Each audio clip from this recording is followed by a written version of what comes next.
Back once again for the renegade master. Back once again for the renegade master. Back once again for the renegade master. Back once again for the renegade master. Back once again for the renegade master. Hello my renegades and welcome back. And what are we getting back into? We're getting back into Married at First Sight Australia.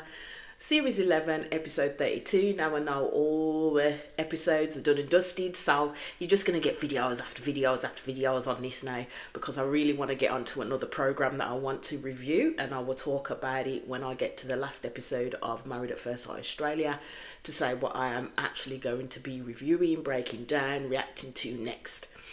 Anyway, so before we get into this episode, as I always ask, please hit that subscribe button, please hit that notification button so when you know I'm on and doing videos, comment, like, share, all those good things that you good people do, because you know I am on the road to 1k. Yes, I am on that road, so help me out. Anyway, so it's after, I think, the homestays now, and we get to the dinner party.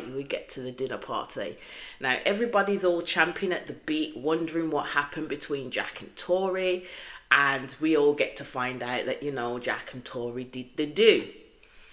As I already said in my last episode and previous episode before that, is that these two will have the do, or say they've done, you know, the nasty, bump their uglies, whatever you want to call it, yeah, just to get the heat off their back. Do I think that will be enough for them to get their heat off their back? No, I do not, because Jack is still Jack at the end of the day. And as I already said, Tori's already decided that she's putting her lot in with this man. And these people need to just leave them be at this point. Just leave them be. So Lauren and Jonathan are really good. They're in a good space at this to getting ready for the dinner party. All I will say is Jonathan has a motherfucking cheek. Do you know what I mean? I'm sorry. I know that they edit this show and all the other reality shows that we watch to the hilt, but they can't have edited it that much to make this man look the way that he looked and to make Ellie look the way that she looked. That shit happened. No matter how which way you edited the damn freaking episodes, the shit that they put in happened at the end of the day. So how they were carrying on actually happened, and it's how they carried on that pissed me the fuck off, to be fair, and made me realise, oh, this is why you're getting the blast back that you're getting across the internet. Now, I don't abide trolls, don't like trolls in the slightest, yeah, and I don't like people making threats to people's life or happiness and because that's a little bit overboard for me. But majority of it, I can understand why they were getting the heat that they were getting across the internet, because they were shitty people. They were shitty people to Lauren, like seriously shitty in the way that they walked in. But I will come to that. Because at this moment in time, Lauren and Jonathan are on an even keel, and they've been intimate with each other, and they're proper connected with each other now. So Lauren is talking about the fact that she is kind of taken aback by Tori's behaviour, in the fact that when she went off and had her operation and was recovering before she came back, all the other wives and the husbands checked in on her and asked her how she was doing, the yada yada yada, not her being from Tori. So Lauren's text her and still not her being from Tori. Tori's thinking, well, what am I going to text you for? At the end of the day, I'm telling you, from the time that Tori got with Jack, yeah, she was going to isolate herself from the people in this experiment. That is what Jack wanted. The main person that Jack wanted to pull Tori away from would be Lauren, because Lauren is a mouthy person. She's a mouthy person, and she will set Jack to rights. Don't forget, this girl has seen too many red flags within her relationship. She knows a red flag when she sees one, and she sees one in Jack. We all do. But Tori is not going to listen to that. Tori's always going to have Jack's back, and that's what Jack likes. Jack likes the narrative that she throws out there, because anything that this man does, she will automatically go at the other person that is pointing it out, his bad behaviour to her, but she won't go at her man. She won't go at her man, and that's rather telling, and that's why Jack don't like Lauren. That's why Jack does not like Lauren, and now Tori's followed that path in terms of she don't want to be friends with Lauren. She don't want to be besties with Lauren in the slightest. And I'm like, okay, but you still could have checked in and seen how your friend was doing, because at that point she was still your friend, but obviously not no more. And then we see Tori and Jack talking about the fact that, you know, they've rubbed their things together. They've done the do together, yeah. And Jack is talking about how it was like a 10 or 15 minute window. Jack is not talking about how great it was or anything like that. That Tori's excellent. There's none of that like banter you would expect after having sex with someone that you would see there with them too. So it is kind of weird to me. He didn't sound like he enjoyed it at all, and Tori just sounded like it was just a chore and had to be done at the end of the day. As she said in her own words, it was a tick box exercise. And I'm like, yeah, a tick box exercise, because it's the only thing you two hadn't done. Do I actually believe that they did it? No, I didn't. At that point, I really didn't believe that they did it, because I'm like, there's no way in hell that after all that time and then having that intimacy with each other, you know, you slotting point A into slot B, and then you two are sitting there dissecting it like it's a science project. Yeah, it don't make no sense to me. I'm telling you, them two are just weird with each other. They're just one of those couples, one of those strange couples. They may think that they're elevated than the rest, but they actually are not. I see them as one of the weird couples, to be fair. I thought Lucinda was a bit airy-fairy, but against Tori and Jack, there's something else going on there that's just like not of this world in that sense. So, you see that Lucinda's come back and she's staying on her own, and she's going to go to the dinner on her own the same way Tim's going to go to dinner on her own. I ain't going to lie.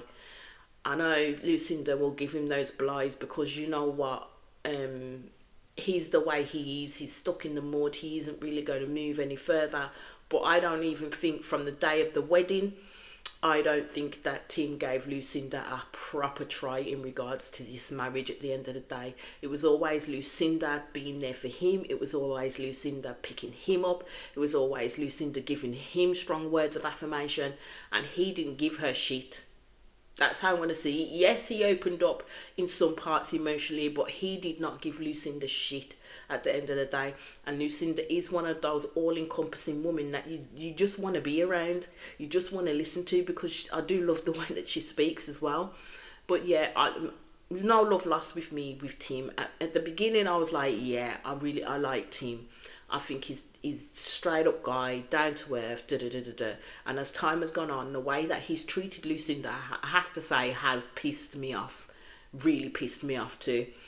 You get to the point where it goes to Eden and Jaden. They have not left at all to go to the dinner. Everybody else is basically getting ready, getting themselves together. Jaden and Eden are still having this conversation where Eden's showing her anxiety to the hilt, basically saying that she can't do it anymore, she wants to leave. And now Jaden's getting to the point where he thinks his head is being messed with, because she keeps doing this all the time, but then doesn't leave, doesn't do anything. And then he's trying to catch up to decide, well, what is it that you want me to do? Sometimes I would say at this point, yeah, from what we was watching, Eden kept shutting Jaden down every time Jaden tried to talk and speak about the situation at hand, because what it seemed as though is Eden didn't want to talk about the homestays, or Eden didn't want to talk about the issues between themselves. Eden didn't want that impression to be put out there to the rest of the table, because she didn't want any of the backlash or any of the questions to be coming her way, because as she's saying, they're all quite strong characters and she can't deal with that type of interrogation, basically. But she wanted Jaden to understand where she was coming from on that. But how it seemed to Jaden and how it would have been explained to Jaden in that sense, and how I saw it, was she didn't want Jaden to be talking about the situation between them both at that table in the slightest. So basically she wanted Jaden to go in there and pretend, like stick a plaster on it and make sure that, you know, we don't get picked out in the melee of this group, basically, because I ain't going to be able to deal with it, and if you do, I'm kind of going to have to leave, sort of thing. That's what was coming across to me. Tori speaks about her severe anxiety about having to go home and separate from Jack. Jack says why, and I'm like, my guy, are you for real right now? What you mean? Why would she be feeling this separation anxiety from you already, knowing that when it comes to the final vows, you two are going to separate and go back to your lives in that sense? So she's not going to know what's coming next. So obviously Tori said that she'll miss him. And I was like, do you think Jack cared? Like, Jack didn't show any ounce. He didn't even give back the words, oh, well, I'll miss you too, or anything to this girl. This is why I don't understand how they're sticking in it so much together. And this is why I'm saying Jack knows that Tori is on that pegging where, come hell or high water, she's like, you are my man. You are not leaving here without me. We are going to make this work, come hell or high water. If I have to move, how far I have to move, yeah, I will do all the sacrificing where he doesn't have to do nothing. That speaks volumes in my books, that this man ain't prepared to even move across country for this girl. So this tells me this man is not interested in her in like that, but I think he just wants someone to keep playing the game with. I will see how long it lasts between them. I don't know. Yeah, do I think it's going to last a year? I'll be very shocked if it does. And I'm saying that with my chest. I will be very shocked if it lasts a year between these two. So then in walks Lauren and Jono. In walks Sarah and Tim. Ridge and Jade come in. They're quite subdued because, again, Jade is thinking about what her mum and her sister said in regards to Ridge. Now, with Ridge, I will say he talks a good game. When he starts talking to reassure Jade and his feelings for Jade, he shows his mature side, but then he falls into that frat boy side, which is a pain in the motherfucking ass. And all I'm saying is that Ridge has got to learn that when it comes to Jade, a little bit goes a long way. Yeah, so if you want to do your full-on frat boy shit, do that when you're with your boys. Don't do it when you're with Jade and her daughter at the end of the day, or the family. You need to calm that little bit down at the end of the day, because they don't get it. They really don't get it. And me, as with Jade, that shit would grow old fast, and it would piss me the hell off. So in walks Lucinda on her own, and then in walks Tim. Basically they're all sitting there and having the conversation as to whether Tori and Jack did it on the homestays. So Jade piped up and says, well, actually, they did, because Jack had sent a text to Ridge. Now, my thing is, why in the fuck, if you've literally just had you do with your wife, why in the fuck are you sending a text to one of the boys up in the experiment for straight after? What does that say? So basically, Ridge is saying that all he text was this wind type emoji, that yeah, he confirmed that him and Tori had done the thing, and then he texts this wind emoji. Now everybody wanted to know what the smoke wind meant. I have my theory that it meant that it was that in a roundabout way he was saying it was shit. To be fair, that's how I saw it. He wasn't saying it was anything to write home about, and it was kind of like quick draw McGraw, pump one pump, poof, and gone. That's how I'm seeing it. That's how I'm seeing that emoji, and everybody wanted to know what it meant, but I don't think anybody was going to ask Jack that question. Not with Tori sitting there anyway. So they in walked Tori and Jack. Cool reception as per usual. No one really was talking about the situation at hand, so it got really awkward, and I'm like, just ask the people already. So I think it was Ridge that said, ask them if they'd done it already, and I'm like, well, my guy, you already know, and you've already told the group, so you asking that question is an absolute moot point at the end of the day. Tori was going on all meek and mild, like she didn't really want to say anything to the group, and I'm like, my girl, your man's already told the group that you two have done the do, to be fair. Your man's already told Ridge straight after you did it that you have done the do, and in all intents and purposes, he's probably saying that it was nothing to write home about, to be fair. Tori then turns around and says, yes. And so I can't remember who it was that asked her or raised the question and says, well, have you done it again since? And Tori's like, oh, well, it only happened yesterday. And I'm like, nah, dude. Once you open that seal, if it's good, it's once you pop, you can't stop at the end of the day. So you saying that it only happened yesterday lets me know that, yeah, you two are not on that playing field with each other. You two were definitely, more than likely, did not connect sexually when you had the sex. I think it was just a chore to tell the group that you've done it, now leave us alone, sort of thing. And I don't think there was any type of like romance or type of connection there at all. I think it was just a wham bam thank you man type of situation with them both, because I'm telling you, they're both acting too hella weird and distant with each other to say that they enjoyed that part of the intimacy with each other. It's just weird. It's weird because I don't see people act like that. Even myself, after sex with someone, I don't act like that. I don't. You get that hug, you get that kiss, and you're always touching, and you're always like giving those secret messages with the eyes, like, I can't wait to get you home, or I can't wait to do this here, I can't wait, let's try and do a little freaky deaky. Do you know what I mean? You're always connecting with that person after you've popped open that lid. But with them two, it was just fucking dry as the Sahara freaking desert. So then as all the couples come in, you see Eden and Jaden manage to make it to the dinner, and they're outside the doors at first talking with each other. Jaden's trying to prop her up and give her validation, but Eden's not sure that Jaden is getting exactly what she's saying, and he isn't. It is kind of flying over his head, because her state of anxiety does play out within this episode, and it's really hard to watch when she starts getting into that pocket of anxiousness that she does show. There's parts where she doesn't really make it clear to Jaden in terms of what it is that she wants clearly, but I think that's because she's so anxious that she can't get her feelings out properly. She can't formulate what she needs to formulate in order to let him know, this is how I'm feeling.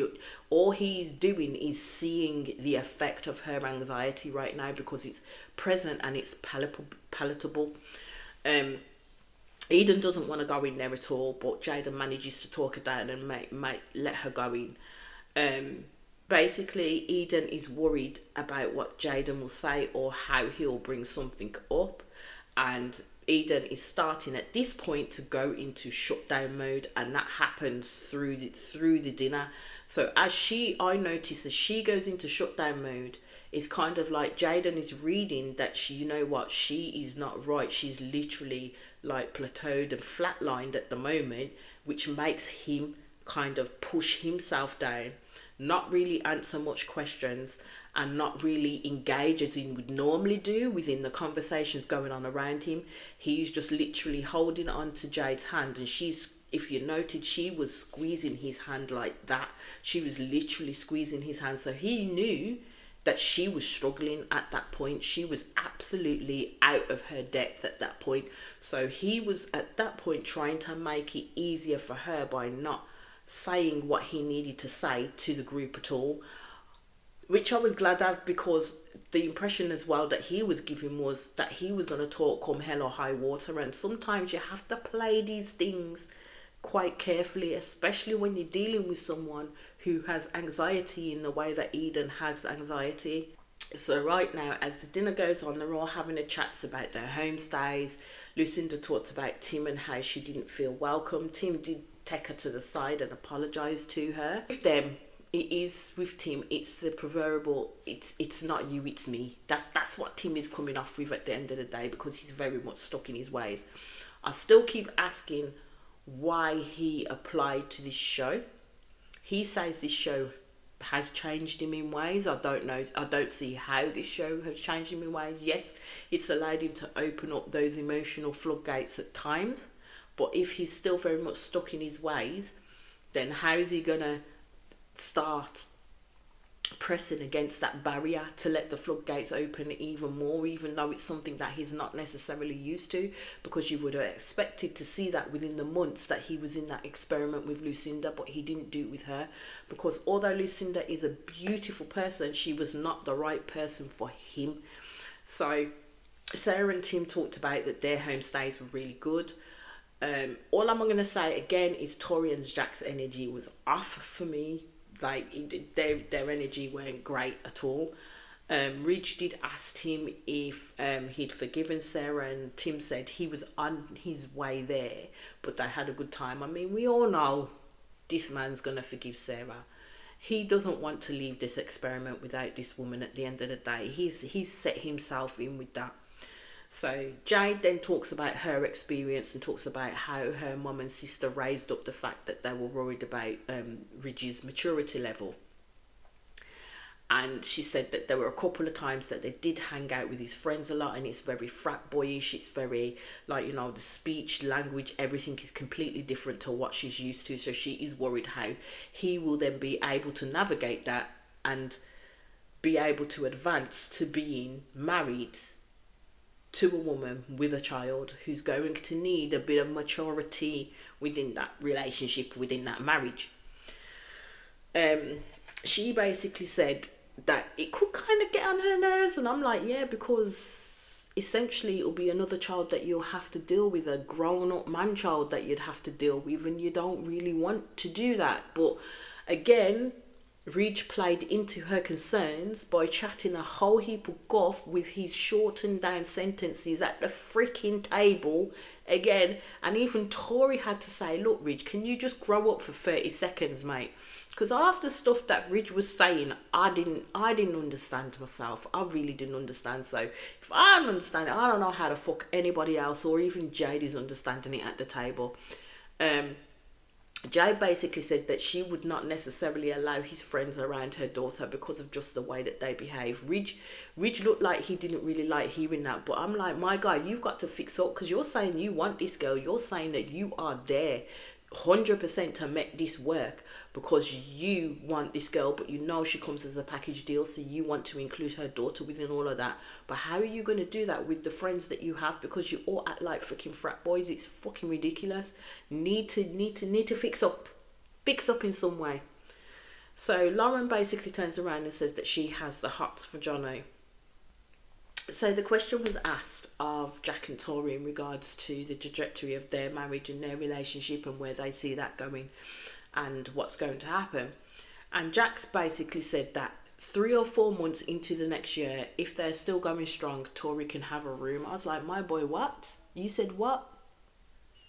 This is someone that you spent a whole how many months within this experiment married to, and after all of this, if the back and forth, the long distance is going well, the relationship is going well, 3 or 4 months later you will offer her a room.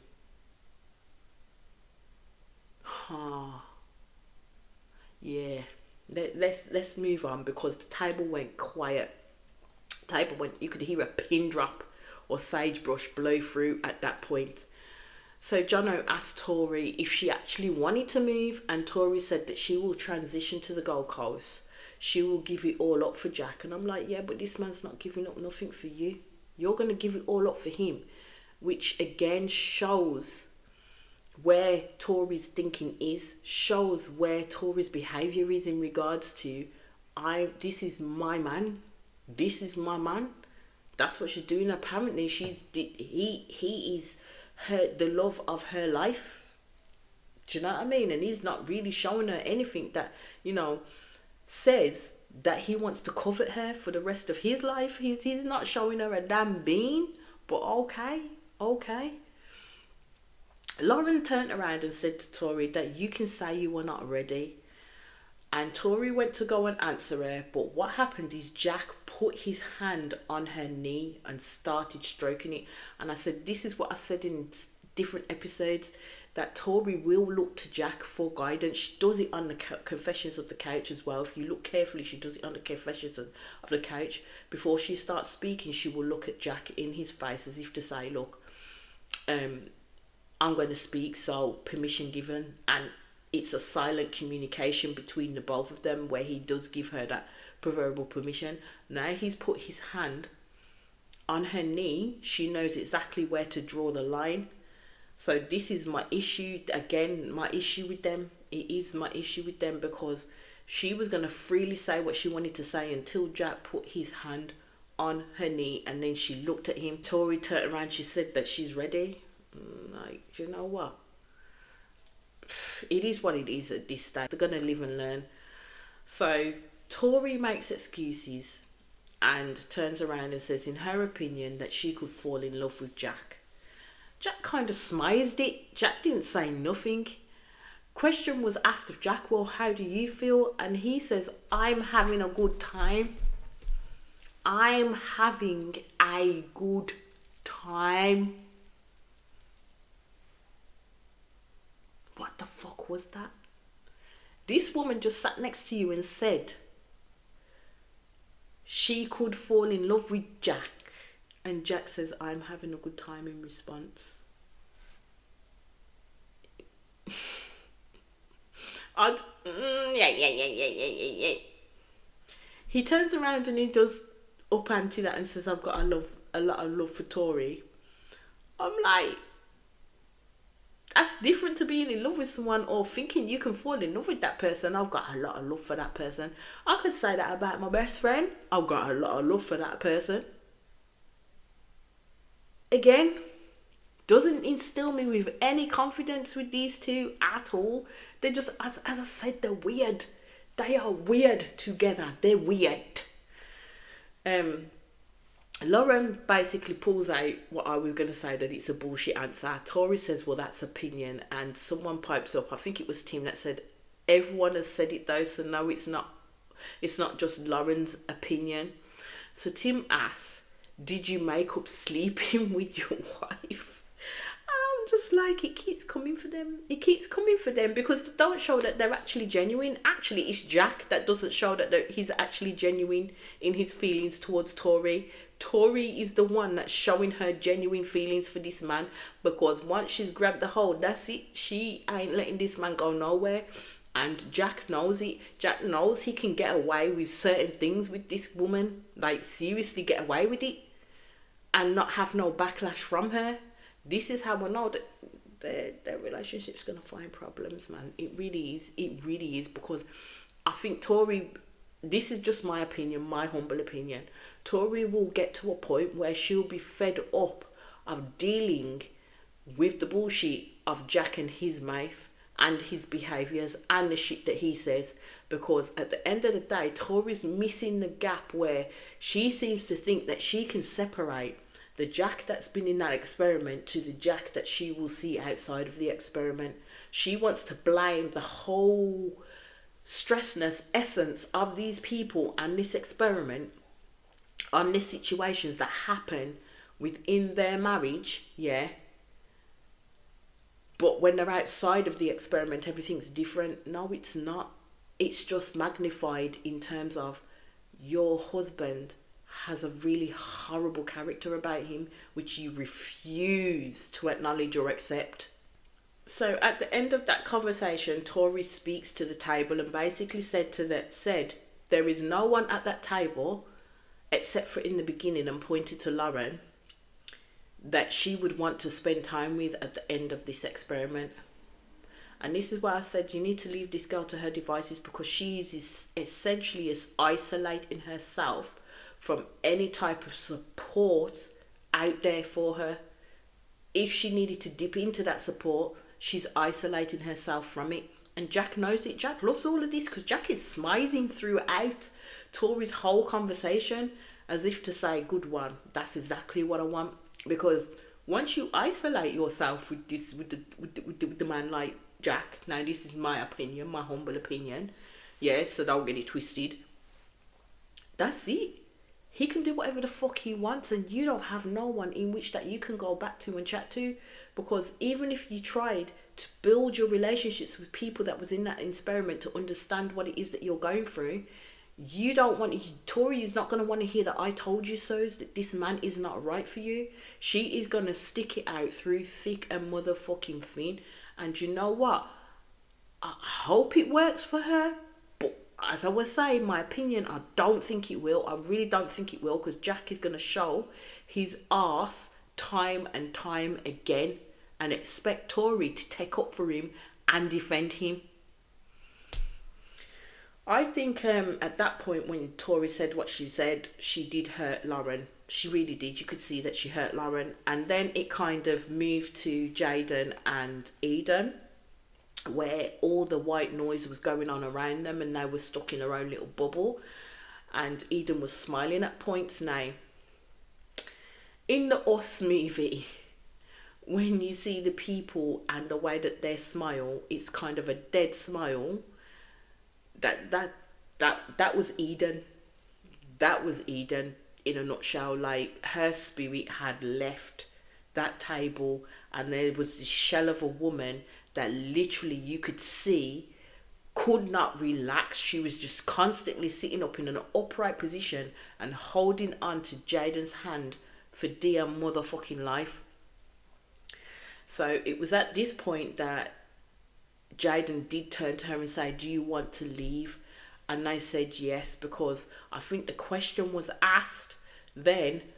I don't remember who pointed it to Jaden and Eden, like what their home stays were like, and Eden tried to talk and no words were coming. She was going, yeah, but, and at that point I knew, yes, something's really wrong with Eden. So I was happy that Jaden actually saw that and acted on it and took her away from that situation. So everyone was shocked by the move, but you know what? Eden needed it. She needed to get away from that table, to be fair. So Eden was not in a good place at all, and you could see it through her whole demeanour, her whole presentation, that she was not in a good place. Eden was visibly, you could see, crippled by the anxiety that was eating her up. And I think at that point, because Jaden just kept on going when he was talking to her, and I'm like, my guy, look at the body language of your wife right now. She's struggling like a mofo. She's not in a good place. Take a breath, take a step back and be there for her. Be silent for a minute. But Jaden could not do that. Jaden was not reading the situation with his wife at that point in time, to the point where Eden just completely shut down and just was like agreeing. Yeah, and it was horrible. It wasn't nice to see. It wasn't because I don't think Jaden meant any malice in what he was doing, but I still think he needed to read that situation a little bit better when it came to Eden, because she was in the height of her anxiety at that point in time, that she completely shut all the way down, and Jaden didn't necessarily see what was happening to his wife. And so at that point, I felt for her at that point, because that would not have been a nice position to be in, and especially when you needed your person to literally recognize what was happening, to be able to give you that space to work through the situation that you're going through right now. But Jaden just kept firing at her to the point where she just had to agree with him just to try and shut him up. But even then, the man would not shut up. And I'm like, do you not see this is not normal right now, my guy? Like, seriously, your wife is struggling, hella struggling, and you're still going on at her. Stop doing that. So, in the overview, basically, Eden is scared of conflict with Jaden, because Jaden is so linear in his thinking that when he starts popping off, if it's not something that he's wanting to hear, he will keep going, to the point where Eden's voice gets drowned out, and then she has to just agree with him just to shut him up, which isn't fair on Eden at the end of the day. And we saw that happen when she was going through this anxious state. But this is where this episode ended, and I'll be back in quick succession with the next episode. As I always say, please hit that subscribe button, please hit that notification button so when you know I'm doing videos. Please do your thing in commenting, in sharing, in doing what you need to do, because I am on the road to 1K, and I'll be back very, very soon. Peace out.